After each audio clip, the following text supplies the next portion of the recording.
Welcome to new episode of Inside the Economist's Mind.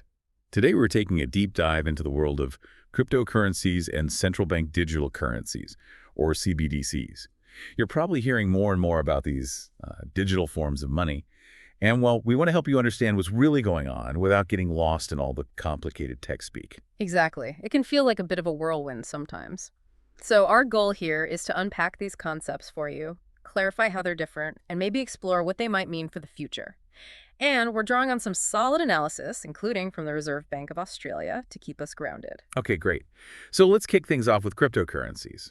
In simple terms, what are they really all about? Right. Think of cryptocurrencies as digital tokens. They let people send payments directly to each other online. It's kind of like passing digital cash from one person to another peer-to-peer. Okay. But the key thing to remember is that they don't have official backing from governments, Yeah. no legislated value. And their worth, it's purely based on what people in the market are willing to trade them for. So it's all about supply and demand in this digital realm. And we're talking about things like Bitcoin and Ether here. Yeah, those are definitely the big names you'll often hear. And the Reserve Bank's analysis points out there's been a huge, really significant surge in interest in these markets recently. It definitely feels like everyone's talking about them. But the analysis you mentioned from the Reserve Bank seems to suggest this interest is more about speculation, right? More about potential profits than actually using them for everyday shopping. That's a really crucial insight, yeah. The data suggests a lot of the activity, maybe most of it, is driven by speculation. People are hoping the price will go up so they can sell for a gain. Their actual use as a regular payment method hasn't really, well, caught on in a big way yet. And the prices have been, well, all over the place, haven't they? Like a digital roller coaster? Oh, absolutely. The volatility has been a major feature. It's quite stark. Take Bitcoin, for example. Its price shot up from around 30,000 US dollars in mid-2021 to nearly $70,000 by the end of that year. Wow. But then it dropped back down to about $35,000 in early 2022. And Ether and many others, they've seen similar, really dramatic swings. Yeah, that kind of extreme up and down makes it pretty hard to see them as a stable form of money you can rely on day to day. Exactly. That's one of the main issues when you think about them as money. And something else, what's happening behind the scenes. To keep these systems running, it requires a massive amount of computing power. Right. It's not just a simple click. It involves this global network of computers working constantly, solving complex problems. Which makes you wonder, doesn't it, if they could ever really replace our regular payment systems or, even national currencies. The Reserve Bank seems a bit skeptical on that front. That's a fair takeaway from their analysis, yes. And to understand why, maybe it helps to look at how a cryptocurrency transaction actually works, step by step. Okay, yeah, let's do that. Give us the breakdown. Say, I want to send some crypto to someone. Okay, so imagine Alice wants to send some cryptocurrency to Bob. First, she sends an electronic message out to the network. This message has Bob's unique digital address, the amount she wants to send, a timestamp, things like that. Got it. Like sending an email with instructions? Sort of, yeah. This transaction then gets bundled up with other recent transactions into what's called a digital block. You can think of this block like a page in a public notebook, a ledger. Okay, a page in a public notebook. What happens to that page? Right. So the information on this page, this block, it's then turned into a special kind of digital code using cryptography. And this is where the miners come in. These are people or companies with really powerful computers. Ah, the miners. Exactly. Yeah. They race against each other to solve a complex mathematical puzzle related to this code. The first one to solve it gets the right to add their page, their block of transactions, to the ongoing notebook. The blockchain. That's the one, the blockchain. So it's like a competition to get your verified page added to this ever-growing public record. Precisely. And once the puzzle is solved and the block is proposed, the rest of the network double-checks that the solution is correct. If enough users agree it is, the new block gets permanently linked cryptographically to all the previous blocks. That creates the chain. Hence, blockchain. Okay. And that confirms Alice's transaction to Bob. Usually, for extra security, the system waits for several more blocks to be added after that one, maybe 6 or so, before considering the transaction truly final, really set in stone. So it's broadcast, group, solve a puzzle, verified, link to the chain. Wow. That's definitely quite a bit more involved than just tapping your phone at the counter. It is, yeah. Different process entirely. Now, maybe we should switch gears and talk about central bank digital currencies, the CBDCs. How are they different from these cryptocurrencies we've been discussing? Right, CBDC. It sounds much more official just from the name central bank. So what exactly is it? Well, a CBDC, in its simplest form, is basically a digital version of the cash that a central bank, like our Reserve Bank of Australia, issues. Unlike cryptocurrencies, which kind of exist outside the traditional financial system, Yeah. a CBDC would be a direct liability of the central bank. It'd be a form of central bank money, but available digitally, potentially for everyday use by the general public. And its value would be fixed, like the same as our regular currency, the Australian dollar. Exactly. One digital dollar of a CBDC would always be worth one physical Australian dollar or $1 in your commercial bank account. Same unit of account, just in digital form. So it's basically the money we use now, but purely digital, and it's directly backed by the central bank, by the government, effectively. That's the core idea, and that's a key distinction from cryptocurrencies. Because it's issued and backed by the central bank, a CBDC has the potential to function like traditional money in three really important ways. Okay, and those are? Well, first, it could be widely accepted as means of payment. If it were given legal tender status, businesses would likely have to accept it. Right. Second, it could be a stable store of value over time because its value is pegged directly to the national currency. No wild swings like we see with crypto. Okay, stability.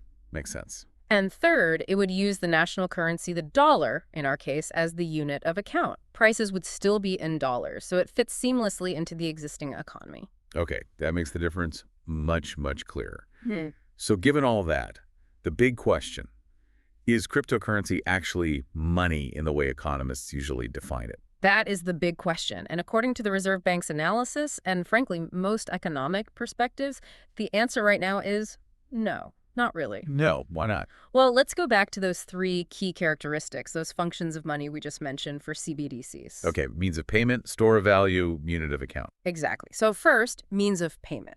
How widely accepted are cryptocurrencies? Well, not very compared to dollars. Most people, most businesses, still use traditional currencies for almost everything. Yep. Surveys suggest only a really small fraction of crypto owners actually use them for regular day-to-day transactions. Right, you don't often see a pay with Bitcoin option for your coffee or groceries. Precisely.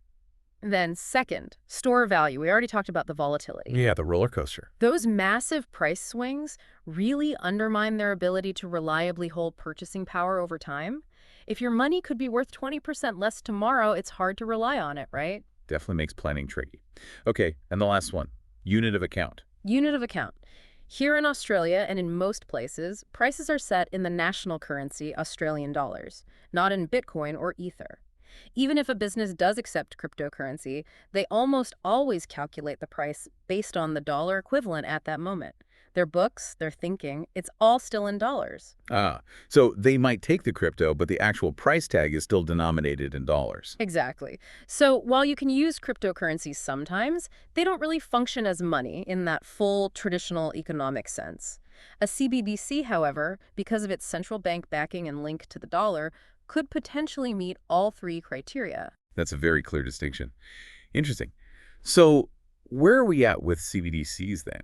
Is Australia or the world rushing to create them? Well, there's definitely a lot of interest and a lot of research happening globally. The Bank for International Settlements, which is like a central bank for central banks, they say almost all central banks are exploring CBDCs in some form. Almost all. Wow. Yeah, but actually launching one, Damn. especially for major high-income economies, that's much rarer. Very few have actually gone live with the full public CBDC. Okay.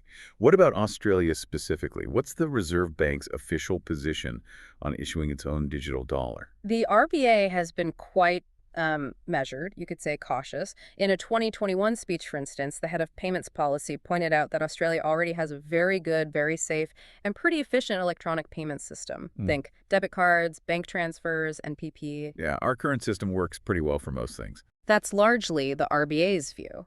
They argue that many of the potential benefits often cited for a CBDC, like faster or cheaper payments, are already being delivered or could be delivered by improvements to the systems we already have in place. So their thinking is kind of, if it ain't broke, don't rush to fix it.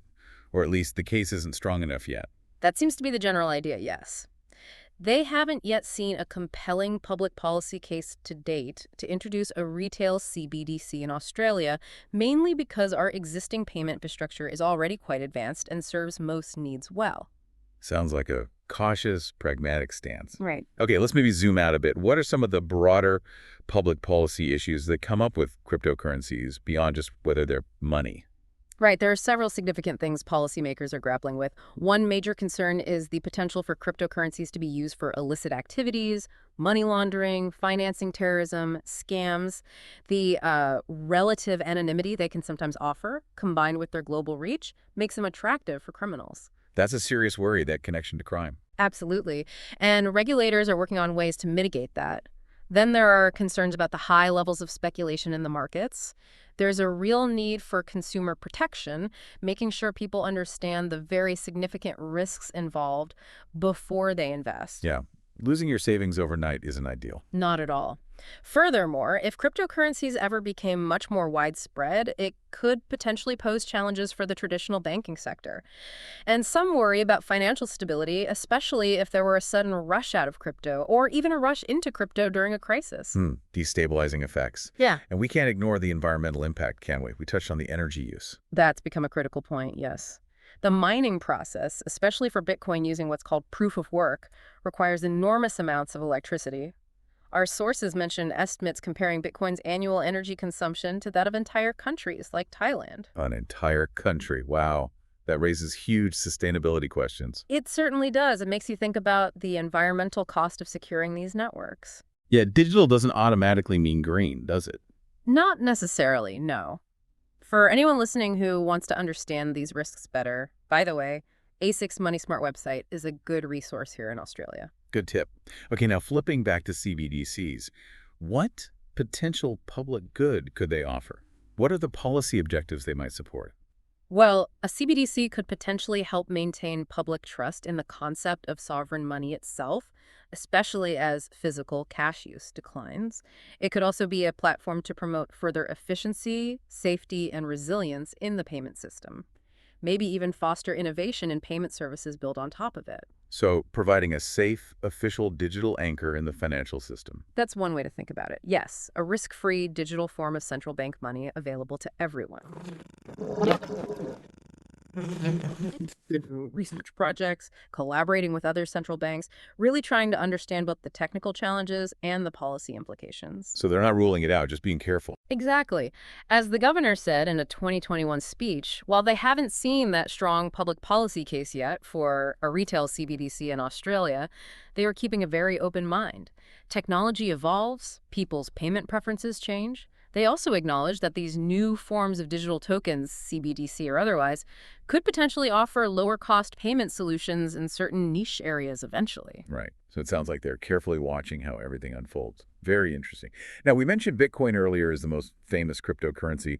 Maybe we could dig just a little deeper into what makes it tick. Where did it even come from? Sure. Bitcoin emerged back in 2009. It followed the publication of a white paper or report by someone or maybe a group using the name Satoshi Nakamoto. Still a mystery who that actually is. Right, the mysterious founder. Yeah. And the core idea behind Bitcoin was to create a purely electronic system for cash transactions, allowing people to send money directly to each other online peer-to-peer without needing a bank or any other traditional financial intermediary. The aim was really to enable transactions based on cryptographic proof instead of trust in a third party, even between parties who don't know or trust each other. So a truly independent, decentralized form of digital money was the goal. That was the original vision, yes. And as we've already discussed, a key point is that unlike government-backed currencies, Bitcoin doesn't have any official or intrinsic value backing it. Its worth is purely determined by what people are willing to pay for it in the market. And it's important to remember, as we said, that value could theoretically drop to zero. Right, definitely a high-risk situation. What about some of the key features of the Bitcoin system itself? How does it operate? Okay, well, one really defining aspect is its predetermined and limited supply. The protocol dictates that the number of new Bitcoins created over time decreases, and the total supply will eventually be capped at around 21 million coins. Never more than that. Capped supply. Yes. And each Bitcoin can be divided into much smaller units called Satoshis, so you can transact in tiny fractions. This limited quantity is often compared to scarce commodities like gold, the idea of digital scarcity. Interesting comparison. What else? Well, the direct person-to-person transactions, as we mentioned, no central party verification needed. Instead, it relies on that blockchain technology, the shared distributed digital ledger to record all transactions and keep track of ownership publicly. Okay, and the security, the integrity of that ledger comes from cryptography. Precisely. The whole system's integrity is protected through complex cryptographic techniques. It makes tampering with past transaction records incredibly difficult, practically impossible if the network is strong. And the mining process, that's how new transactions get confirmed and added, and also how new Bitcoins are actually created. Exactly right. Mining is the process where network participants, the miners, validate transactions by solving those complex cryptographic puzzles we talked about. Solving the puzzle allows them to propose the next block to be added to the blockchain. And they get rewarded for that. Yes. The Bitcoin system is designed so that the difficulty of these puzzles automatically adjusts based on the total computing power directed at the network. The goal is to have a new block added roughly every 10 minutes. And the successful miner who adds the block is rewarded with a certain amount of newly created Bitcoins currently. It's 6.25 new Bitcoins per block. This reward halves periodically over time. Ah, so that's the incentive to run those powerful computers. That's the incentive. But this competition for block rewards is exactly what has led to that massive increase in specialized computing hardware and consequently the huge electricity consumption we discussed earlier. It really is a fascinating but incredibly complex and resource-intensive system. And it's important we reiterate, just as our source materials do, that this discussion is purely for conceptual understanding. It's definitely not investment advice, given all the volatility and risks involved. Absolutely crucial point. Anyone thinking about getting involved with cryptocurrencies really needs to do their own thorough research, understand the potential downsides, maybe check out impartial resources like ASIC's Money Smart website again. Be very careful. Okay, so wrapping things up, we've taken a pretty detailed look at both cryptocurrencies and CBDCs today. What are the main takeaways you think we should leave our listeners with? Well, I think the core difference really lies in their fundamental nature and backing. Cryptocurrencies like Bitcoin are essentially decentralized digital tokens. Their value is volatile, determined purely by market forces, and they lack official backing. CBDCs, on the other hand, would be a digital form of official government-backed currency issued by the central bank and directly linked to the national unit of account, like the dollar. And based on the traditional functions of money. Right. Cryptocurrencies currently don't really fulfill those functions. While limited acceptance for payments, too volatile to be a reliable store of value, and not used as a common unit of account. CBDCs, because of their design and backing, have the potential to fulfill all three of those roles, just like traditional money does now. Okay. And while many central banks globally are actively researching CBDCs, here in Australia, the Reserve Bank is taking a more cautious wait-and-see approach for now, largely because our existing electronic payment systems are already quite advanced and working well. That sums it up nicely, yes. But it's crucial to remember this whole digital finance landscape is still evolving very, very rapidly. Research is ongoing everywhere. Things could look different in a few years. They certainly could. It's definitely a space to keep watching. So here's maybe a final thought for you to ponder. As our world becomes ever more digital, could the fundamental nature of money itself begin to evolve? Beyond just crypto or CBDCs as we understand them today, could the core concepts of value, exchange, and trust be reshaped in ways we haven't even fully anticipated yet? Something to think about. Thanks for joining us for this deep dive.